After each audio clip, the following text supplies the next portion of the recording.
दोस्त, मेरी बहन, मेरे भाई, ज़िंदगी बहुत बहुत कठिन है। बहुत ज़्यादा ये आपसे मांगती है। आपको इन्वेस्टमेंट क्या करना है? आप इन्वेस्ट करने के लिए क्या तैयार हो? क्या है आपके पास? आपके पास आपकी मेहनत है, आपकी सोच है, आपका विज़न है, आपका गोल है, आपकी शक्ति है।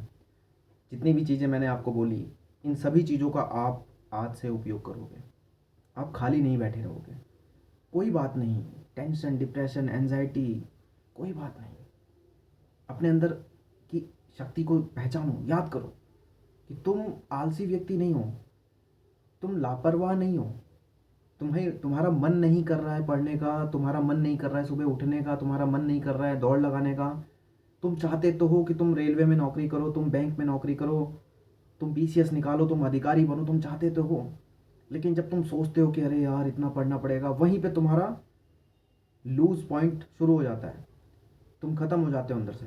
याद रखना कि अथक प्रयास तुम्हें हर वो मुकाम तक पहुंचाएगा जो आज तुम्हें चाहिए। तुम सोचते हो ना कि एक पल के अंदर मेरी ज़िंदगी बदल जाए। आज कुछ पैसे होते तो मेरा जीवन ऐसा नहीं होता। मेरे माँ बाप आपस में लड़ाई करते हैं, मेरा घर इतना टूटा फूटा है, खुद का घर नहीं है, खुद के खेत नहीं है, खुद की गाड़ी नहीं है, खुद के अच्छे कपड़े नहीं है। लोगों को शादियों में जाते हुए देखता हूँ तो मन के अंदर बहुत कोताहल होता है कि यार इतने महंगे कपड़े क्या सच में होते हैं? क्या वो जो स्मार्टफोन महंगा वाला एप्पल का जो है वो दूसरे के हाथ में, यार ये लोग कैसे खरीद लेते हैं? ये जो चर्चाएं दिमाग में चलती रहती है, ये तुम्हारे तुम्हारे पास उपस्थित होंगी तुम्हारी मेहनत की बात।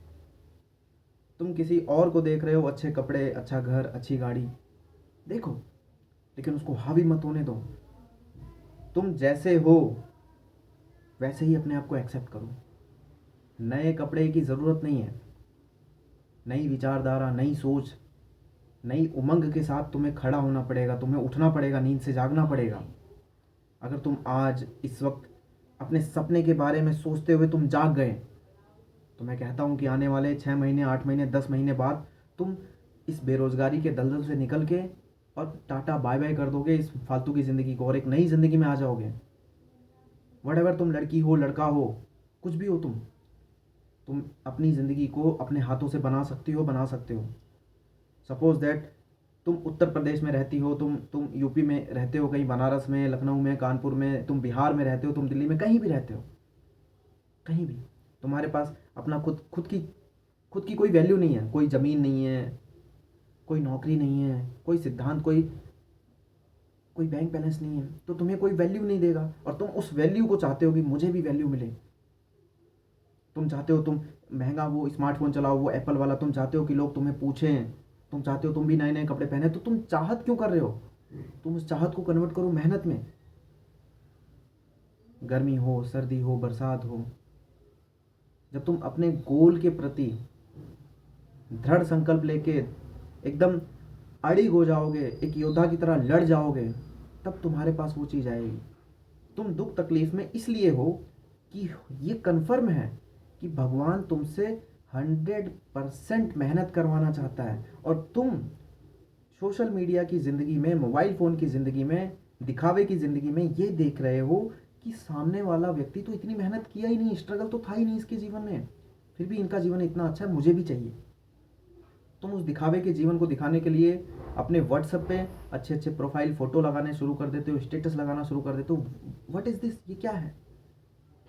अच्छा जीवन वो है जब तुम्हें विश्वास हो जाता है कि तुम एग्ज़ाम को लिख के आ रहे हो, तुम्हारा सिलेक्शन हो जाएगा, और उस सिलेक्शन के साथ तुम्हारे बैंक में बैलेंस आना शुरू हो जाएगा, तुम्हारे पास एक आई कार्ड हो जाएगा, तुम एक अच्छी जगह सर्विस कर रहे होगे, तुम्हारी अच्छी शादी विवाह अच्छा हो जाएगा, तुम्हारा खुद का व्हीकल, खुद की गाड़ी हो जाएगी।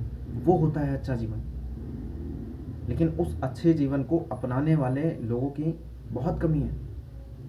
तुम्हें अगर भगवान ने चीज़ों से दूर रखा हुआ है तो तुम ये समझो कि शायद मेहनत ही लिखा है, तो मेहनत ही कर लेते हैं।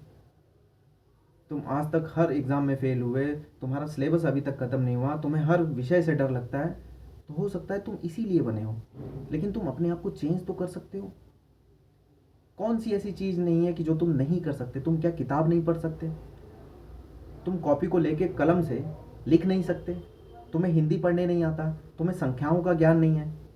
तुम इंग्लिश के अल्फ़ाबेट तुम इंग्लिश के वर्ड नहीं पढ़ सकते, इंग्लिश में लिखी हुई चीज़ नहीं पढ़ सकते, या तुम वीडियो लेक्चर देखते हुए कुछ चीज़ों को समझ नहीं सकते, तुम इतने अपाहिज हो? क्या तुम इतनी अपंग हो? तुमसे ही कह रहा हूँ मैं। तुम समझ सकती हो, सब कुछ समझ सकती हो, लेकिन तुम्हें वो याद ही नहीं आ रहा है कि मुझे क्या करना है। तुम अपनी शक्तियों को याद ही नहीं कर रही हो। क्यों नहीं कर रही हो? क्योंकि तुम्हें तो सफल होना नहीं है ना, तुम्हें तो नौकरी चाहिए ही नहीं, तुम्हें अधिकारी बनना ही नहीं है, तुम्हें तो ये घिसी पिटी ज़िंदगी आगे भी चलानी है, नेक्स्ट ईयर भी तुम्हें ऐसे ही जीना है, और फिर एंड में आके रोना है और ये कहना है कि भगवान मेरे साथ ही ऐसा क्यों होता है। तुम्हारे घर में जितने भी भगवान की तस्वीरें होंगी, हर मैक्सिमम तस्वीरों में तुमने देखा होगा भगवान ऐसे हाथ फैला के रहते हैं। मैं उसको एक एक जनरल पर्पज से समझा रहा हूँ कि भगवान अपना हाथ खोल के बैठे हुए हैं कि तुम्हें जो चाहिए वो ले लो, उस ज़मीन की तरह, कि उस ज़मीन पे तुम्हें बीज बोना पड़ेगा, उस हल से जोतना पड़ेगा, तुम्हारे शरीर से पसीना निकलेगा, वो उस ज़मीन में जाएगा और तब जाके उस ज़मीन से फसल निकलेगी। उसी तरीके से तुम्हारा भविष्य तुम्हें कैसे बनाना है, तुम्हें उसको सींचना पड़ेगा अपने पसीनों से। इसका मतलब है कि तुम्हें मेहनत, कठोर मेहनत करनी पड़ेगी। एक किताब को 10 बार पढ़ो, एक सवाल को 5 बार लगाओ, एक मॉक टेस्ट को 2 बार लगाओ। आखिर क्यों नहीं आएगा? जागो।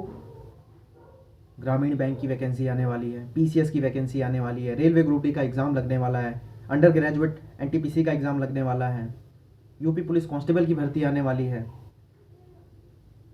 तुम्हारे सामने सारे रास्ते हैं, लेकिन तुम देखो तो, देखो तुम किस उम्र में हो, क्या तुम्हारे पास ऑप्शन बचा हुआ है? अगर वो ऑप्शन है, तुम्हें समझ में आता है तो पकड़ लो, जाने मत दो उसको। और ये साल आखिरी होना चाहिए। रोज़ रोज़ वही रोना, वही लड़ाई, वही झगड़ा, वही पैसों की किल्लत, वही संसाधन का रोना, इन सब चीज़ों को नष्ट खत्म करो, भगाओ। घर में जो ये फालतू की चीज़ें चल रही हैं चलने दो, वो चलेंगी, पैरेलल चलेंगी। माँ बाप आपस में लड़ाई कर रहे हैं, पिताजी तुमको गाली दे रहे हैं, माताजी तुमको उल्टा सीधा बोल रही हैं, सुनो, एक्सेप्ट करो। अपने अंदर से, अपने इंसान से बात करो कि हाँ ये होगा, मुझे पता है, लेकिन मुझे तो पढ़ना है ना, मेरा काम तो पढ़ना है, मैं पढ़ूंगी, मैं पढ़ूंगी, मन करे नहीं करे मैं पढ़ूंगी, मन करे नहीं करे मैं पढ़ूंगा। एक दिन मेरा रिजल्ट आएगा, एक दिन आएगा, और ये जो मेरे माता पिता आपस में लड़ाई कर रहे हैं, इनके चेहरों पे मुस्कान आएगी, इनके शरीर पे नए कपड़े आएंगे, इनके हाथ में पैसे दूंगा मैं, और बताऊंगा कि देखो मम्मी पापा, देखो ये है जीवन अच्छा। वो दिन लाने के लिए तुम्हें जगना पड़ेगा। जाग जाओ, उठो, निकालो किताब, निकालो कॉपी, निकालो कलम और लिखो। मुझे IBPS पीओ, मुझे RRB पीओ, मुझे रेलवे ग्रुप डी, मुझे NTPC, जो एग्ज़ाम तुम्हें क्रैक करना है लिखो और शुरू हो जाओ। ये तुम्हारी लड़ाई है, किसी और को मत देखो, किसी भी इंसान को मत देखो, किसी की स्ट्रैटेजी मत देखो, किसी भी इंसान को अपने ऊपर हावी मत होने दो। सिर्फ अपने आप को अपने ऊपर हावी रखो कि बस करना है, करना है, करना है। कब तक नहीं होगा, करना है। पागलों की तरह पागल बन जाओ, पढ़ो, सपने सच हो जाएंगे, नौकरी लग जाएगी, सिलेक्शन हो जाएगा, सब कुछ होगा तुम्हारी सोच की वजह से। अपनी सोच को बदल डालो आज से। बहुत ज़्यादा सोना नहीं है, बहुत ज़्यादा सोचना नहीं है, जो हो रहा है होने दो, अपने ऊपर विश्वास रखो और पढ़ाई शुरू करो। मिलता है फिर कल एक नई वीडियो के साथ। Thank you very much.